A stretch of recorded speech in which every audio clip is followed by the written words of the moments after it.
The bridal shop's bell chimed as I pushed open the door, the sound as bitter as the taste in my mouth. Through the forest of white, tall, and silk dresses, I spotted my sister Victoria twirling in front of a three-way mirror, our mother dabbing tears from her eyes.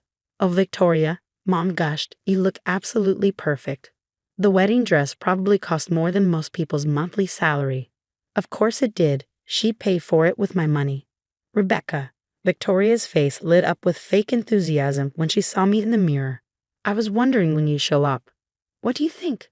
"Worth every penny, right?" My name is Rebecca Anderson, and 2 weeks ago, I discovered my sister had drained my savings account of $78,000 to fund her dream wedding. The money I'd spent years saving for my own future, gone in a series of unauthorized transfers while I was on a business trip. "How could you, Victoria?" I kept my voice low, conscious of the other customers browsing nearby. "That was my entire savings." She turned to face me, all innocence and confusion. "Oh, come on, Rebecca, don't be so dramatic. I'll pay you back eventually." She smoothed down the intricate beadwork on her bodice. "Besides, you know how important this wedding is to me, to all of us. Important enough to steal from your own sister." "Steal is such an ugly word," Victoria sighed, examining her reflection again. "I prefer to think of it as borrowing. You'd have said no if I'd asked. And Matthew and I need this wedding to be perfect. You know how his family is." "Ah yes, Matthew Harrison, Victoria's fiancé and heir to the Harrison fortune. Old money, old names, old expectations. The kind of family that would look down their noses at our decidedly middle-class background if the wedding wasn't appropriately lavish." "Mom," I turned to our mother, who was suddenly very interested in a rack of veils. "Are you seriously okay with this?" "Well," she hesitated, not meeting my eyes. "Victoria did say she'll pay you back, and this wedding is such a wonderful opportunity for her, for all of us, really. The Harrison family has so many connections." I couldn't believe what I was hearing, but then again, maybe I could. Victoria had always been the favorite, the pretty one, the social butterfly who could charm her way out of any situation. I was the responsible one, the steady one, the one who worked hard and saved carefully while Victoria flitted from one expensive whim to another. "You're going to the police, aren't you?" Victoria's voice had lost its sweetness, turning sharp. "That's why you're here, to threaten me?" I met her gaze in the mirror. "How did you even get access to my account?" She shrugged, the beads on her dress catching the light. "You really should change your passwords more often, Rebecca. Using Mom's birthday for everything isn't exactly secure." The casual way she admitted to it made my blood boil. But before I could respond, my phone buzzed with a text.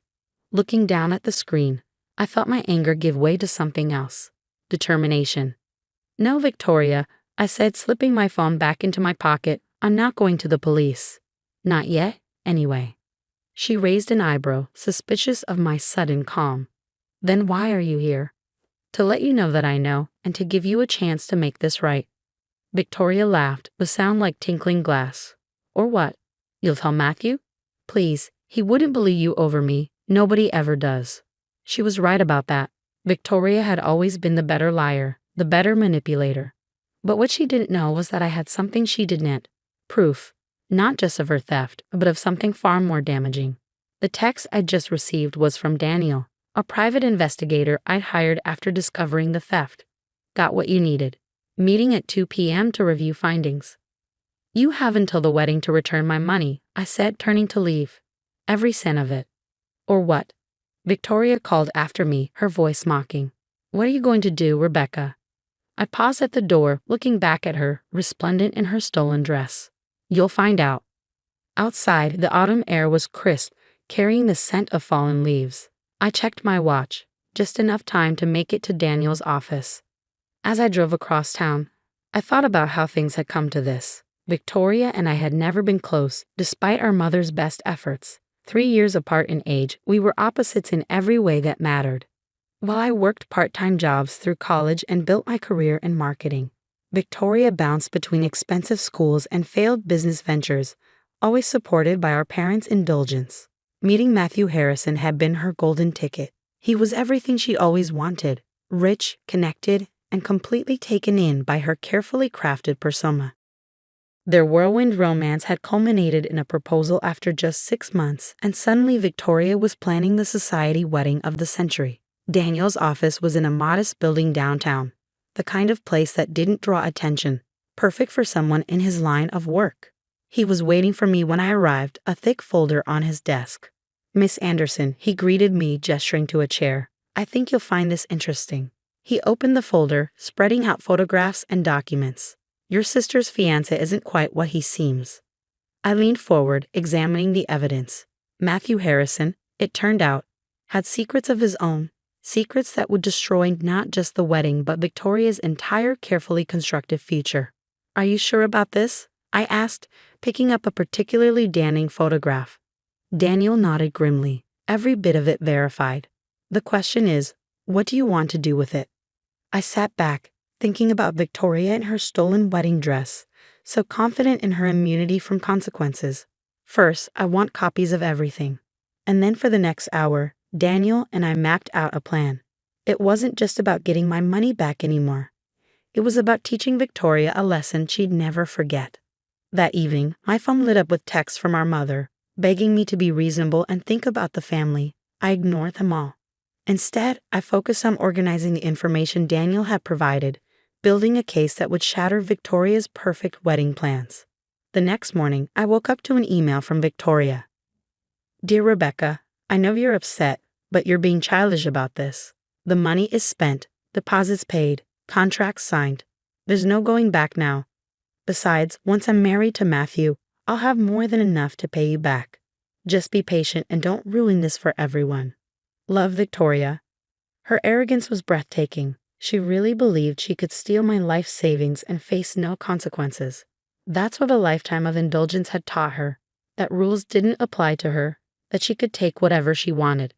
I opened my laptop and began composing a response. "Dear Victoria, you're right, the money is spent. But before you get too comfortable with that thought, you might want to ask Matthew about his monthly trips to Vegas and about Sophie. Love, Rebecca." I didn't send it. Not yet. But soon, very soon, Victoria would learn that her perfect life wasn't as secure as she thought. Over the next few days, I watched as wedding preparations continued at a frenzied pace. Victoria had spared no expense, my expense, in creating her dream event. The venue was a historic mansion outside the city. The guest list included local celebrities and politicians, and every detail was meticulously planned to impress Matthew's family.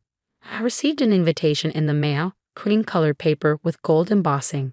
The irony wasn't lost on me, being invited to a wedding paid for with my stolen money. "Are you going to RSVP?" Mom asked when she called to check on me. "Victoria really wants you there." "Oh, I'll be there," I assured her. I wouldn't miss it for the world. The week before the wedding, I met with Daniel again. He had more information, bank records, text messages, surveillance photos. Matthew Harrison wasn't just cheating on Victoria. He was involved in something much darker. "Are you sure you want to go through with this?" Daniel asked as I reviewed the new evidence. "Once you start, there's no going back." I thought about Victoria's smug face in the bridal shop, about years of watching her take and take while I worked and saved, about her complete lack of remorse over stealing my future. "Unsure," I said firmly. "She needs to learn that actions have consequences." The morning of Victoria's wedding dawned bright and clear, perfect weather for a perfect day. I dressed carefully in the pale blue bridesmaid's dress she'd chosen, doing my hair and makeup with precise attention to detail. Everything needed to appear normal until the right moment. The historic Harrison estate was transformed into a fairy tale setting. White roses everywhere, crystal chandeliers hanging from the garden tent, champagne flowing freely. The cost of the flowers alone probably equaled 3 months of my salary. "Rebecca," Victoria's voice rang out as I entered the bridal suite. She was already in her dress, surrounded by bridesmaids and makeup artists. "I was worried you wouldn't show." "And miss my sister's big day?" I smiled, meeting her eyes in the mirror. "Never." For a moment, something like uncertainty flickered across her face. My email about Sophie must have rattled her, though she'd never responded to it. But then her perfect bride mask slipped back into place.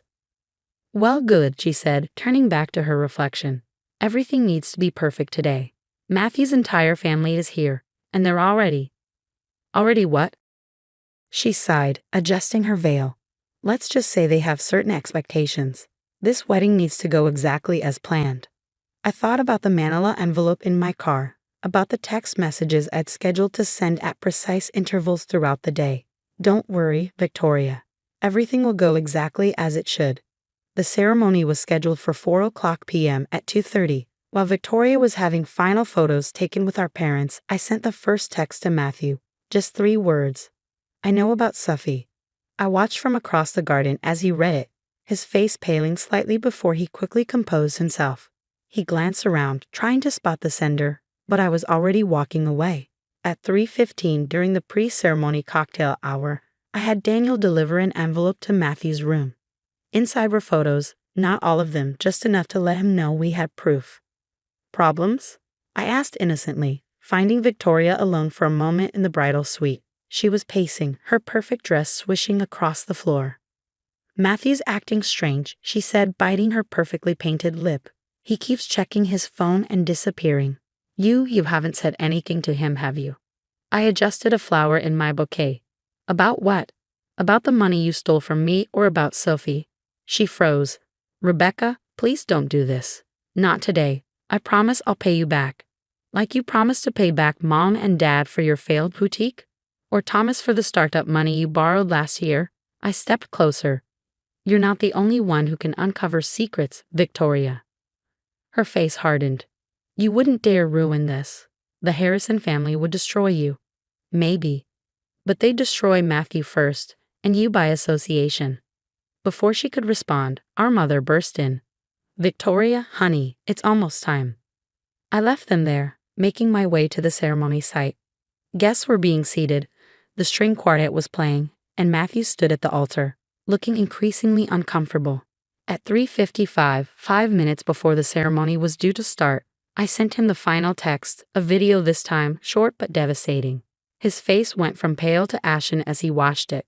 Ladies and gentlemen, the wedding planner's voice rang out. Please take your seats. The ceremony is about to begin. The music swelled, the guests stood, and the doors opened for Victoria's grand entrance. She looked radiant, our father beaming beside her as they started down the aisle. They made it halfway before Matthew stepped down from the altar. I can't, he said, his voice carrying in a sudden silence. I can't do this. Victoria stopped, her smile frozen. Matthew, what are you? I know you know, he said, looking directly at her, about Sophie, about everything. Who told you? He demanded. Was it Thompson? The confusion on Victoria's face was genuine. Matthew, what are you talking about? Who's Sophie? And then, as if on cue, a woman stood up from among the guests. I am. The next few minutes were chaos. Sophie, it turned out, wasn't just Matthew's mistress, she was his wife.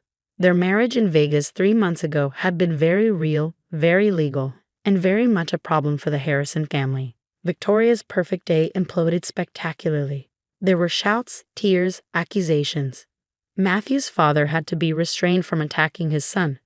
Guests fled in embarrassment or stayed to gawk at the unfolding drama. Through it all, I stood quietly in my bridesmaid's dress, watching my sister's carefully constructed world crumble. You, she said finally, spotting me through her tears. You did this. No, Victoria. You did this. Every choice you made, every person you stole from, every lie you told, it all led to this moment. She lunged at me then, all pretense of sophistication gone. I'll kill you. You've ruined everything. Our father caught her, holding her back as she screamed and thrashed. Her perfect dress was torn, her makeup streaked with tears. Miss Anderson, Daniel appeared at my elbow. Perhaps now would be a good time to discuss the financial matters. Victoria went still. What financial matters? The theft of my savings, for starters, I said calmly. The unauthorized access to my accounts, the fraudulent transfers. The police are very interested in all of it. You wouldn't, she whispered. Your own sister? You stopped being my sister the moment you decided to steal my future. I turned to Daniel. Show them. He opened his briefcase, pulling out documents, bank records, transfer receipts, screenshots of Victoria accessing my accounts. Our parents' faces fell as they realized the extent of her deception. Oh, Victoria, our mother whispered. What have you done? The aftermath was both swift and severe. The Harrison family, already reeling from Matthew's scandal, wanted nothing to do with any of it. They whisked him away to deal with the Sophie situation privately. Victoria faced criminal charges for theft and fraud. Our parents, finally forced to see her for who she really was, refused to bail her out this time. The wedding vendors, unpaid and angry, began legal proceedings of their own. Was it worth it? I asked her later, visiting her at our parents' house where she'd been forced to move back in. Was one perfect day worth losing everything?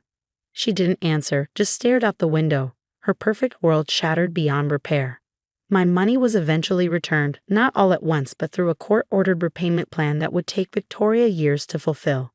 The wedding vendors claimed everything else, selling off the unused decorations and Victoria's dream dress to recoup their losses. A year later, I sat in my new apartment, paid for with the savings I'd rebuilt. A wedding invitation lay on my coffee table, not Victoria's this time, but mine own. My fiancé, unlike Matthew, was honest, hardworking, and completely real. Victoria wasn't invited. She was still working through her legal issues, still living with our parents, still blaming me for ruining her life. She never understood that she'd done that herself, one selfish choice at a time. My phone buzzed with a text from Daniel. Had started handling my corporate security after the wedding debacle. Thought you'd want to know.